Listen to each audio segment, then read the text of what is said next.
I have to say, I've been a little bit lukewarm towards The Outer Worlds 2. I'd seen a bit of the footage that they've shown previously, a few little details about the game. I haven't been convinced. I haven't been too excited. The original, it just wasn't that good. I had some expectations. I thought there's a couple of good directors. Tim Kaine, the creator of Fallout. I thought there's something to work with here. Then it released and it just didn't really grab me. It was all a bit mediocre. So for the sequel, I thought, I'm expecting more of the same. Probably not that good. Obsidian have been going downhill. Avowed, pretty questionable. And then to win me over, to win gamers over, after all the controversies, by the way, the first one just being bog average, the $80 price tag fiasco, where they very quickly backtracked, Obsidian backtracked and said, no, come back everyone, we're gonna make it $70, everything's okay. Gamers responded and just said, no, look, this is still not worth buying until it's like 85% off on a deep discount. This looks like shit. No one's interested. You're going to have to convince us. After all of that, this is what they've got to show. This Companions trailer from Gamescom, which is something that you look at for about 2 seconds. Anyone of any sort of sane, sound mind, their first instinct is, this looks pathetic. The Companions, they look awful. I imagine in my worst dreams of what Obsidian would come up with, this looks worse. It's just like all the bad stereotypes of gaming going downhill over the last like 5 or 6 years. Things getting worse, but now they're a little bit better. We've kind of gone back to just the very worst of gaming over the last decade. And it's embarrassing. It's an embarrassment for Obsidian and everyone who works there. The Companions look like shit. They're worthless. It looks like they didn't even try it. It looks like if you just took like random NPCs in Starfield and then someone just photoshopped them on here. Like if someone said that's what was going on, I'd believe it. It looks that bad. It doesn't even look like they put any effort into it whatsoever. But then they'll just call you names, as people have been doing, if you dare criticize it. But that's not working. Again, it feels like a bit of a time capsule. Like Obsidian have tried to capture their version of the magic back in like 2020, where you could just bring in like the most deplorable, awful looking companions that you could think of, characters in a video game, and then just call people racist and phobes if you dare say anything. They're trying the same strategy. People on the internet are, Reddit and so on, for criticizing these companions. It's not working. People have had enough. Gamers' patience with this nonsense, it's just over.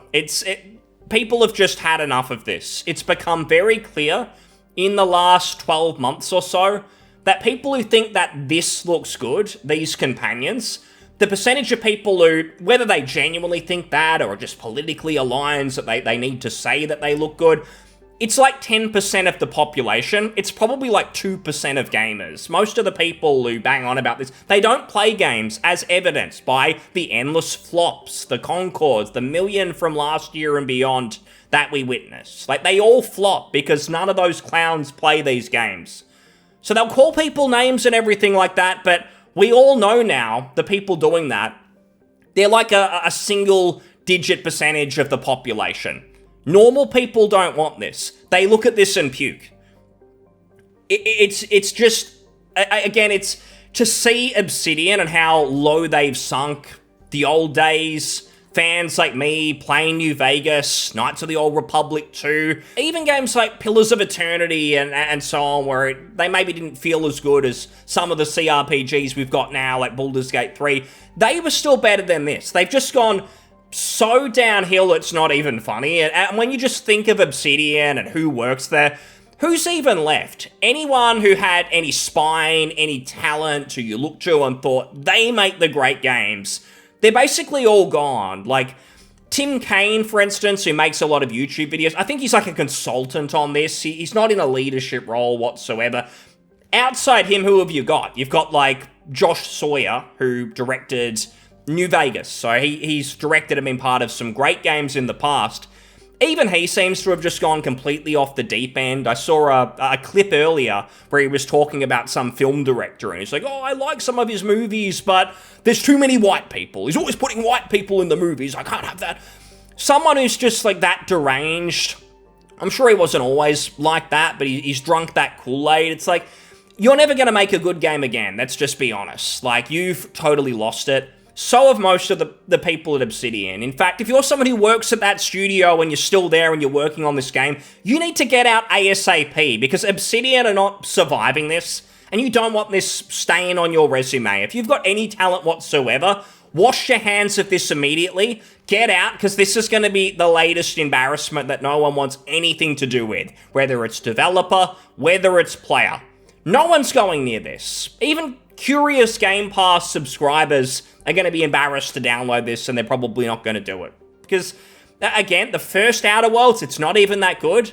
Now you've got this. It just looks like a blast from the past of the absolute worst era of gaming that we're just ready to move on from. No more of this slop, these awful companions. The humor as well. Like, the second I saw this, I knew there is no chance for this game whatsoever. Before I saw a second of footage. And then I saw the rest of it. It was even worse, like the voiceover and the corporate humor. They're always so creative. Game humor is almost never funny, if we're being honest. It's pretty bad. I mean, most of the writing in games across the board, even like the great games and stuff, it's not always spot on. It's just not often that amusing. But the humor in this is almost insultingly bad. It's like, you can't sleep with these companions. And it's so funny because Obsidian often don't like to go down that romance angle, so you can't sleep with them. And then we've got the corporate side, and it's almost like they're talking to the fourth wall, because who would want to sleep with these characters? They look awful. Gamers sort of picked that up, but that wasn't actually what they were going for. That wasn't it at all. It's just completely unfunny. It's actually just insultingly bad. That's just how awful the supposed humor in these games are, and they've kept this going from the last game to this one. Everything about it sucks. And it doesn't have to suck. There were ways you could make this corporate humor funny. Like imagine in this, if they suddenly cut to real life footage and 80% of these employees who work at Obsidian, who hate their target audience, they hate the average gamer. Again, you get the usual suspects, people living in the past. You're a racist, you're a this, if you say anything bad about these companions. But it's like the people who work there are openly racist. They're always talking about there's too many white people. We hate gamers because of their skin color and everything else. They're supremacists and all of that. It's all those people involved with making the game. Your corporate humor could be you escorting those people out, firing them, walked out by security, see ya, get out of the industry. If they did that, it would have been genuinely funny, and it would have been a bit more modern. They would have been talking to the actual target audience, would have been amusing. It would have shown that Obsidian have grown and they're actually leaning into what people want. But there's none of that. It's this. It's the same old slop. They wanted $80 for it. That was once the controversy. Now it's just that your game sucks, so no one wants anything to do with it. Even just looking at them, you've got the main one here, and again, they just look like NPCs. There's no effort put into these whatsoever. You've got the main one here who looks like they've got a peg leg or something. I'm sure that's what they're going for. You got this one on the left who's got Temu, Sam Fisher, Splinter Cell goggles, it looks like. Just incredible creativity from this company. The same one, again, that brought us New Vegas, KOTOR 2, many other fantastic games over the years that actually had a decent roster of interesting, varied comparisons. And they were diverse in that they actually looked interesting. There was something that was sort of grabbing you about lots of them. Like, you were making decisions. Which ones do I want to bring along? Like, it almost sucks that I can't bring these other ones along. I'm going to have to do another playthrough to see what their stories are like. These ones, you want to stay as far away from them as possible, because you just know they're going to be in your ear. They're going to be super tedious, annoying. They're going to have modern Obsidian's writing. I don't want to go anywhere near them. And of course, we talk about sort of going back in time, and Obsidian are stuck in 2020. Gamers have just completely moved on from this sort of crap. Reddit is stuck there as well. I've been talking about Bloodlines 2, where it's hard to find people who are enthusiastic at all. You just can't find them. There's still a lot of copers when it comes to the Outer Worlds, and they just don't get it. They're as deluded as Obsidian are, where they think like their opinion is the majority opinion or something. Again, single-digit percentage of people think like you're deranged. No one's interested in what you have to say anymore. You're just totally wrong about everything. And any gaming studio who caters to you, I don't think they're catering to you. I think they just think, we're right, we're always right. We don't want to appeal to actual gamers, normal people, because they're awful. We need to get rid of 95% of the population and just have us. The 5% who belong in an institution will make the world a better place. It's the average Redditor as well. Totally deluded.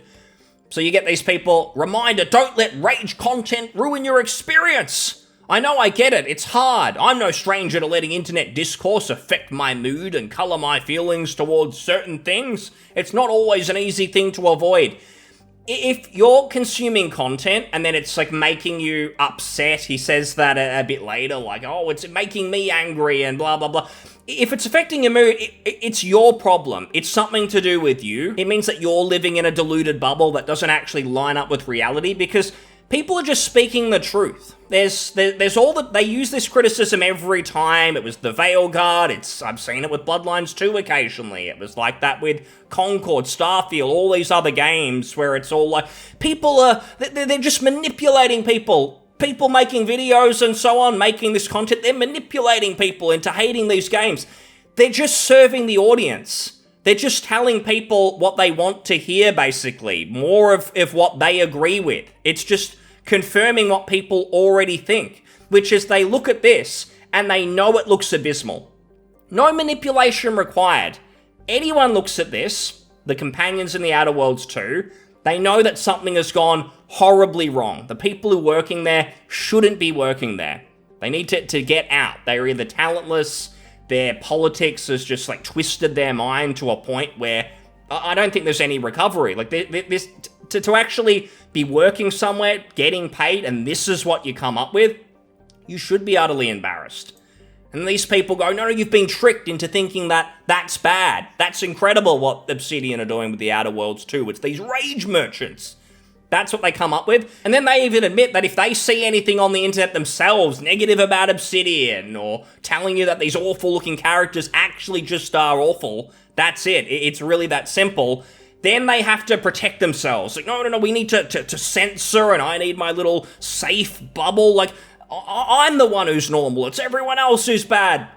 You can keep telling yourself that, but no one's buying it anymore. That's why you're here on the very heavily curated Outer Worlds subreddit. That's why you're here on Reddit in general, because that's just what goes on here. And here's how this person describes the criticism of the companions, the criticism of the game. 90% of the comments being talked about, they're all made by bots or people who are never going to play the game in the first place. They are by large, not Scorn fans betrayed by Obsidian. They're children. For every legitimate fan who's a bit bummed that there's no romance options, there's 1,000 gamers who are just using that fact to dogpile on a game that features NPCs of various ethnicities, sexualities, and genders. Do not let the 1,000 hollow voices drown out your own truth. I didn't know anything about the companion sexualities. I look at them. Now I guess I can see it. I can see where things are going, but that wasn't even part of it. You can try and do this where you try and twist everything into racism and you decide yourself that people are looking at this and going, oh my god, there's this person, they've got dark skin and this person is Asian or something. You can pretend people are doing that and they're like analyzing it. It's not that deep. People just look at it. Their first instinct is this looks like shit. This sucks, and maybe you dig in and you uncover why they're thinking this way and you don't like it, but it doesn't matter. People just look at it, they know it sucks within about a second. That's their first reaction, and that actually directs what people are going to buy. This is entertainment. If you look at it, it doesn't look cool in any way, it doesn't look appealing, they're going to go somewhere else. There's many other games. It's why people don't have patience, because now we do have indie developers. Even some of the bigger developers are realizing, hey, we got to change directions. We can't keep having these same old ugly characters who no one likes. We need to actually make something that the customer wants and wants to spend money on and feels positive about. And then the community is talking in a positive way and it's creating great word of mouth instead of just full on, this looks absolutely horrible. The only entertainment we have here is to laugh at it because it looks so bad. Companies, we've got to get away from that. And it's like at Gamescom, you kind of saw the tide shifting and what's going on. I didn't watch all of it. There's a lot of garbage there. But what you kind of saw were these developers still stuck in 2020, and that's probably literal that their game started development then. Like, this game's probably been in development for quite some time, but the developers who started 4 or 5 years ago, they're making games for what they thought the culture wanted or was moving towards, which is every woman looks like a man. There's white people not allowed. No, we can't have that. That's racist. It's just that sort of philosophy of like, we the developers, we hate our actual target audience and we need to do other things, and anyone who says otherwise is toxic. We're all just politically motivated. We've got blue hair. That was kind of that developer mindset of just building things that no one wanted. So those developers who were getting away with that for the longest time, making their game, they started 5 years ago. It's too late to course correct. They show off their game at Gamescom. Everyone is just pointing and laughing. This looks sad and pathetic. Anyone involved in this should hang their heads in shame. That was the case for a number of Gamescom showings, including The Outer Worlds 2. But then you had some other games where it was clear they haven't been in development for that long. Maybe it was just a cinematic trailer, or maybe a smaller developer who's been working on their game for a couple of years. And they show their game. Hey, the characters are actually quite appealing. This looks good. You don't think that an attractive character instantly means, oh, this is toxic masculinity gone mad, sexism is rampant, we must stop this, the world must change. Just normal developers showing off normal things. So it's a bit different from a few years ago where it was like every game was this kind of slop, and it felt like there was no escape. And for me, myself, it felt like things were just gonna get worse, and you kind of questioned, are we in the minority? People who don't want this? Is that what's going on in the world? That just like normal stuff is kind of going away and there's no escape? But over the last year, it became very clear that actually no. There was a ton of propaganda, a lot of just censorship, blatant censorship online that was leading to these clowns able to push their deluded narrative that they were the majority. Now no one's buying it. You're a single-digit percentage, and that goes for these Reddit clowns as well, who are trying, oh, everyone's just a racist and a sexist. You can keep saying that. No one cares. The game looks absolutely awful. Obsidian are an embarrassment, and I hope they get shut down now. There was a stage where I thought maybe they can improve and things could happen. This shows that they've learned absolutely nothing. It shows that Avowed was not a one-off. In fact, Avowed may be better than this. At least some people were enthusiastic about Avowed at the start.